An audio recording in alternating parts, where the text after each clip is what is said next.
আমি একটা ভিডিও দেখার পরে অবাক হয়ে গেলাম। বাংলাদেশের একজন চলচ্চিত্র অভিনেতা, নাম হলো ডন। তিনি সুন্দর করে আজান দিতেছেন। আজান ভিডিওটা সোশ্যাল মিডিয়াতে ভাইরাল হয়ে গেছে। একজন চলচ্চিত্র অভিনেতা সুন্দর করে আজান দিতেছেন। আজানের ধ্বনি শুনে হৃদয়টা আনন্দে আত্মহারা হয়ে যাচ্ছে। দেখেন, একজন চলচ্চিত্র অভিনেতা, সে আজান দিতে পারে, কোরআন কারীম তিলাওয়াত করতে পারেন। আমি যতটুকু শুনতে পারলাম, সে নাকি ছোটবেলায় মাদ্রাসায় পড়েছিল, কোরআনুল কারীম তেলাওয়াত করতে পারে, আজান দিতে পারে। সেই মানুষটা এখন চলচ্চিত্রের অভিনেতা হওয়ার পরেও শেষ বয়সে সে আজান দিতেছেন, মদিনার শরীফে আজান দিতেছেন, মানুষকে আজান দিয়ে আকৃষ্ট করতেছেন, সুন্দরভাবে মানুষকে ডাকতেছেন। এই যে তার আচরণ দেখে ভালো লাগলো। কিন্তু যেই মানুষটা মাদ্রাসায় পড়লো, এরপরে সেই মানুষটা কেমনে চলচ্চিত্রের অশ্লীল জগতে অভিনয় করে, নাটক সিনেমায় অভিনয় করে, তার মানে কি বোঝা যায়? শয়তান তাকে মিসগাইড করেছে, শয়তানের ওয়াসওয়াসায় পড়ে ভুল পথে পরিচালিত হয়েছে। এটা হলো শেষ জামানা, ফিতনা ফাসাদের জামানা। সকাল বেলায় মুমিন, বিকেল বেলায় কাফের হয়ে যাবে, এমন একটা জামানায় আমরা এসেছি। হাদিস শরীফের ভিতরে আসছে, আগুনের আঙ্গার হাতে রাখা সহজ হবে, কিন্তু ঈমান ধরে রাখা তার চাইতে বড় বেশি কঠিন হবে।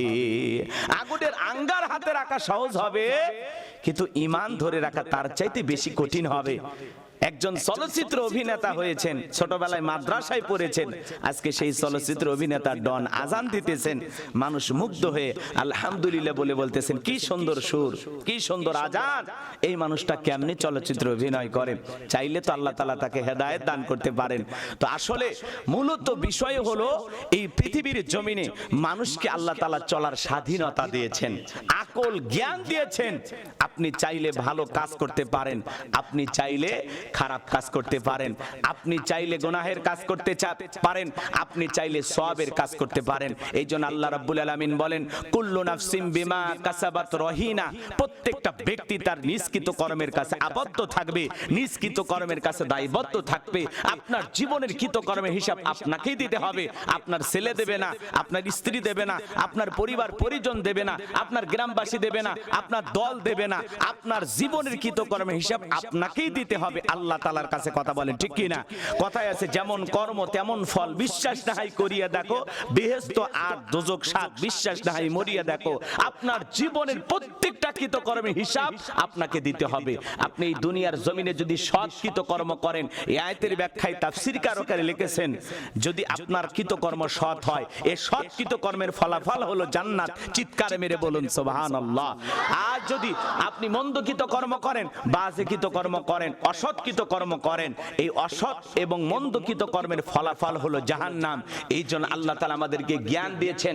আজান দিলে আমি চাইলেই মসজিদে যেতে পারি, আমি চাইলে দুনিয়ার খেল তামাশায় রং তামাশায় ব্যস্ত থাকতে পারি, আমি চাইলেই রমজান মাসে আল্লাহ তাআলার বিধান মোতাবেক আল্লাহকে রাজি খুশি করার জন্য, আল্লাহকে পাওয়ার জন্য, লাআল্লাকুম তাত্তাকুন, তাকওয়া অর্জনের জন্য, আল্লাহর সন্তুষ্টি অর্জনের জন্য আমি চাইলেই সিয়াম পালন করতে পারি, আমি চাইলেই সিয়াম ভাঙতে পারি। আমি যদি সিয়াম পালন করি আল্লাহর সন্তুষ্টি অর্জন করতে পারবো, আমি যদি সিয়াম ভঙ্গ করি আল্লাহর সন্তুষ্টি অর্জন হবে না, আমি হব গুনাহগার, আমি হব পাপাচার। এই জন্য এই পৃথিবীর জমিনে আল্লাহ তাআলা আপনাকে আমাকে পাঠিয়েছেন যত বেশি নেক আমল করা যায়, নেক আমলের পাল্লা যত বেশি ভারী করা যায়। এই জন্য আল্লাহ রাব্বুল আলামিন বলেন, আল্লাযী খালাকাল মাউতা ওয়াল হায়াতা লিয়াবলুয়াকুম আইয়ুকুম আহসানু আমালা ওয়া হুয়াল আজিজুল গফুর।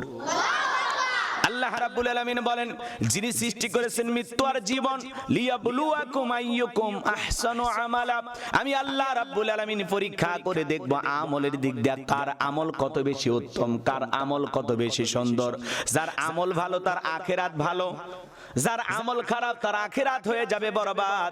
বিশ্বনবী মুহাম্মদ রাসূলুল্লাহ সাল্লাল্লাহু আলাইহি সাল্লাম বলেছেন, ক্বালা রাসূলুল্লাহ সাল্লাল্লাহু আলাইহি ওয়াসাল্লাম, ইন্নামাল কুবুরু রাউযাতুম মিন রিয়াদিল জান্নাহ আও হুফরাতুম মিন হুফারিন নার, রাওয়াহু তিরমিজি। বিশ্বনবী বলেন, যে ব্যক্তির আমল ভালো, মৃত্যুর সঙ্গে সঙ্গে আল্লাহ তাআলা তার কবরটাকে জান্নাতের বাগান বানায়া দিবেন। বলুন সুবহানাল্লাহ। আর যে ব্যক্তির আমল খারাপ, আও হুফরাতুম মিন হুফারিন নার, তার কবরটা হয়ে যাবে জাহান্নামের আগুনের গর্ত। এই জন্য যদি আপনার আমল ভালো হয়, কবরটা আল্লাহ রাব্বুল আলামিন জান্নাতের বাগান বানায়। আপনার আমল খারাপ হয়ে যায়, কবরটা হয়ে যাবে জাহান্নামের আগুনের গর্ত। কবর বড় কঠিন জায়গা, কবর কিন্তু জায়গা ভালো নয়। এই কবর বড় কঠিন জায়গা।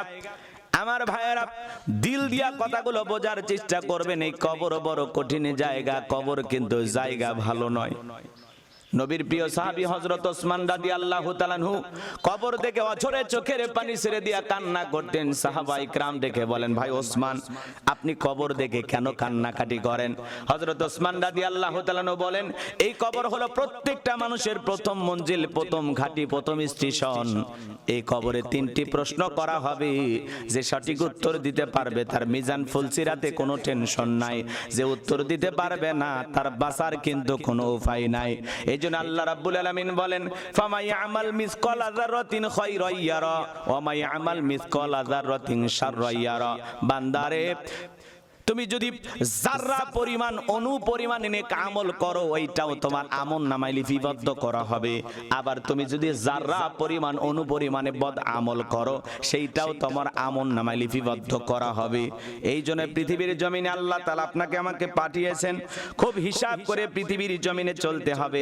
আজ আছি কাল থাকবো না, রং তামাশায় মেতে থাকার কোনো সুযোগ নাই। আমাদের সবাইকে সঠিক রাস্তায় পরিচালিত হতে হবে। এই পৃথিবীর জমিনে যত বেশি নেক আমল করতে পারবেন, পরকালে তত বেশি আপনি ভালো থাকতে পারবেন। নেক আমল ছাড়া পরকালে ভালো থাকা যাবে? জোরে বলেন, যাবে? এজন্য নেক আমল করার দরকার আছে না নাই? নেক আমলের পাল্লা ভারী করতে হবে যত বেশি। এই যে রমজান মাস পেয়েছি, যত বেশি নেক আমল করা যাবে তত বেশি আমরা উপকৃত হতে পারবো, পরকালে তত বেশি ভালো থাকতে পারবো। এই জন্য যারা দুনিয়ার জমিনে নেক আমল করবে, আপনি যদি যাররা পরিমাণে নেক আমল করেন, ওইটা আপনার আমলনামায় যেমন লেখা হবে। আপনি যদি যাররা পরিমাণ, অণু পরিমাণে গুনাহের কাজ করেন, ওইটাও আপনার আমলনামায়, আপনার আমার আমলনামায় লিপিবদ্ধ করা হবে। আর যারা গুনাহে অন্ধকার কবরে যাবে, ওই কবরের ডানের মাটি বামে চলে যাবে, বামের মাটি ডানে চলে যাবে। এমন জোরে কবর, দুই পাশ থেকে এমন ভাবে চাপ দেবে, এক পাজরের হাড় অন্য পাজরে ঢুকে যাবে। কবরে থাকা অন্ধ ফেরেশতা চোখে দেখে না, কানে শোনে না, হাতুড়ি দিয়ে এমন জোরে আঘাত করবে, দেহটা চূর্ণ বিচূর্ণ হয়ে যাবে। কবরে থাকা সাপ এমন জোরে সবল মারবে, পা থেকে মাথা পর্যন্ত বিষের যন্ত্রণায় দেহটা জ্বলে পুড়ে শেষ হয়ে যাবে।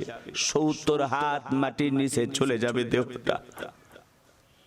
কত মানুষকে আমরা নিজের হাতে কবরে শায়িত করি, কত মানুষের জানাজায় আমরা হাজির হয়ে যাই। না জানি কাল আপনার আমার জানাজা হতে পারে। দুনিয়া চিরকাল থাকার জায়গা না, সবাইকে বিদায় নিতে হবে। কুল্লু নাফসিন যায়িকাতুল মাউত, প্রত্যেক প্রাণীকেই মৃত্যুর স্বাদ গ্রহণ করতে হবে। জীবন আছে যার, মৃত্যু হবে একদিন তার। এই পৃথিবী থাকার জায়গা না। বাপ দাদা পূর্বপুরুষেরা যেমন থাকতে পারে নাই, আপনি আমি থাকতে পারবো না। আপনার স্ত্রীর গর্ভের সন্তানটাও থাকতে পারবে না। এই পৃথিবীর জমিনে মানুষ জন্মগ্রহণ করবে 8, 9, 10 মাস আগে খবর পাওয়া যায়, কিন্তু একটা মানুষ বিদায় নেবে 9 সেকেন্ড আগেও খবর পাওয়া যায় না কার কখন কোথায় মৃত্যু হবে। এই জন্য মৃত্যু থেকে পলায়ন করা যাবে না। আইনামা তাকুনু ইদরিকুমুল মাউতু ওয়ালাউ কুনতুম ফি বুরুজিম মুশাইয়াদা, যেখানে থাকো, যে অবস্থায় থাকো, মৃত্যু তোমাদেরকে ধরবে। মৃত্যু থেকে পালানোর কোনো রাস্তা খোলা নাই। মানুষের অন্তরে যদি পরকালের ভয় থাকতো, তাহলে মানুষ গুনাহের কাজ করতো না।